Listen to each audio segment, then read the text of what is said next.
Hello friends, income tax के cases की series में आज जो इशू हम डिस्कस करेंगे वो section 148 read with section 148A and read with section 149 में असेसिंग ऑफिसर के पास जो सेक्शन 148 का नोटिस इशू करने का टाइम है उसको लेकर के डिस्कस करेंगे। एक बहुत इंपॉर्टेंट इशू एक रिट पेटिशन के माध्यम से दिल्ली हाई कोर्ट के सामने आया। केस का नाम है Ravinder Singh versus assistant commissioner of income tax.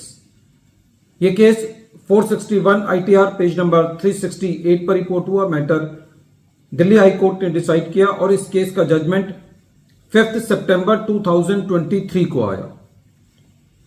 यह केस असेसमेंट ईयर 1920 से रिलेट करता है और इस केस के अंदर असेसी को सेक्शन 148A क्लॉज बी का नोटिस 31 मार्च 2023 को दिया गया और असेसी को 10 दिन का टाइम दिया गया।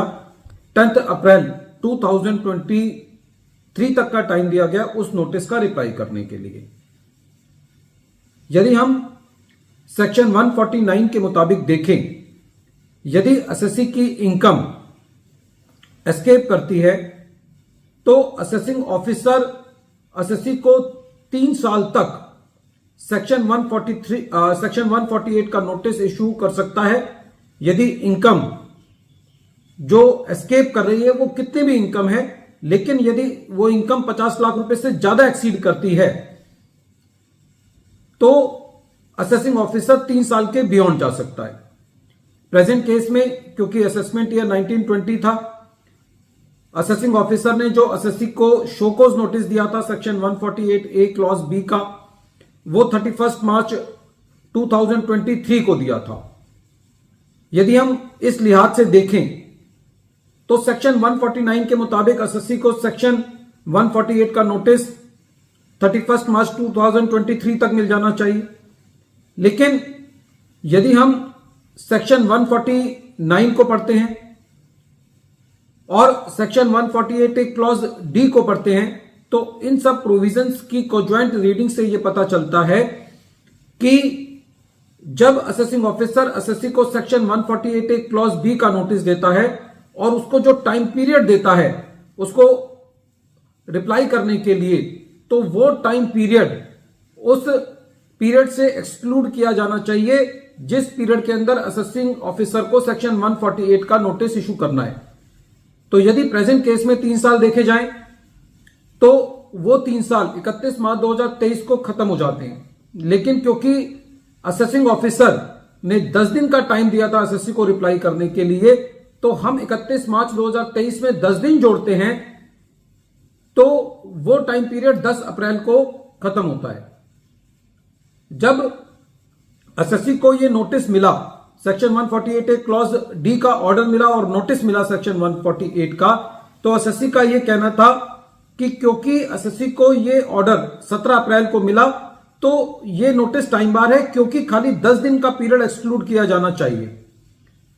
जब कोर्ट के पास यह मैटर गया तो कोर्ट का यह कहना था कि जो सेक्शन 149 सबसेक्शन 1 का 5th प्रोविजो है और 6th प्रोविजो है वो इकट्ठा पढ़ा जाना चाहिए, क्योंकि सेक्शन 149 सबसेक्शन 1 का 6th प्रोविजो ये कहता है कि यदि सेक्शन 149 सबसेक्शन 1 के 5th प्रोविजो का टाइम एक्सक्लूड करने के बाद असेसिंग ऑफिसर के पास 7 दिन से कम का टाइम रह जाता है तो कम से कम उसको 7 दिन अलाउ किए जाने चाहिए।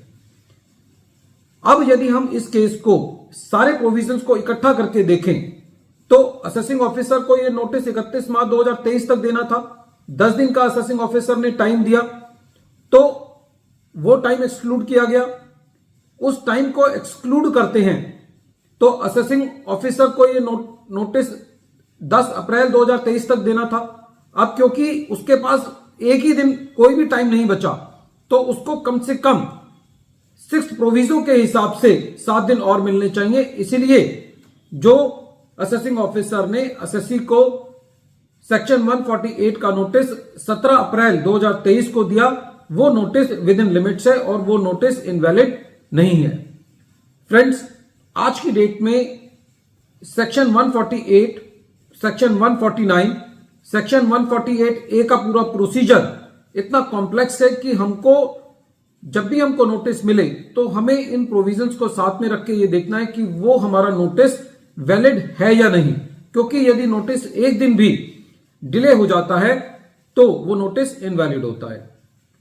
प्रेजेंट केस के अंदर असेसिंग ऑफिसर ने सेक्शन 148A क्लॉज बी का नोटिस 31 मार्च 2023 को दिया था। नोटिस का रिप्लाई एसएससी को 10 अप्रैल तक करना था। ये 10 दिन एक्सक्लूड करने थे, इसीलिए 10 दिन एक्सक्लूड करके असेसिंग ऑफिसर सेक्शन 148 का नोटिस एसएससी को 10 अप्रैल तक दे सकता था, क्योंकि उसको खाली कोई भी टाइम नहीं मिल रहा, क्योंकि 31 मार्च से 10 अप्रैल तक का टाइम सारा खत्म हो गया। तो सेक्शन 149 सबसेक्शन 1 के 6 प्रोविजो के मुताबिक उसको 7 दिन और मिलने चाहिए। और इस तरीके से दिल्ली हाई कोर्ट ने यह कहा कि प्रेजेंट केस में एसएससी को जो 17 अप्रैल 2023 का नोटिस दिया गया है वो वैलिड नोटिस है। यदि ये नोटिस इस केस में 17 अप्रैल के बाद दिया जाता तो फिर वो नोटिस इनवैलिड हो जाता।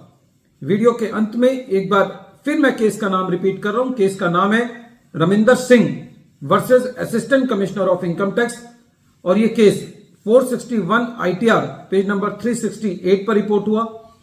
मैटर दिल्ली हाई कोर्ट ने डिसाइड किया और इस केस का जजमेंट 5 सितंबर 2023 को आया। Thank you friends.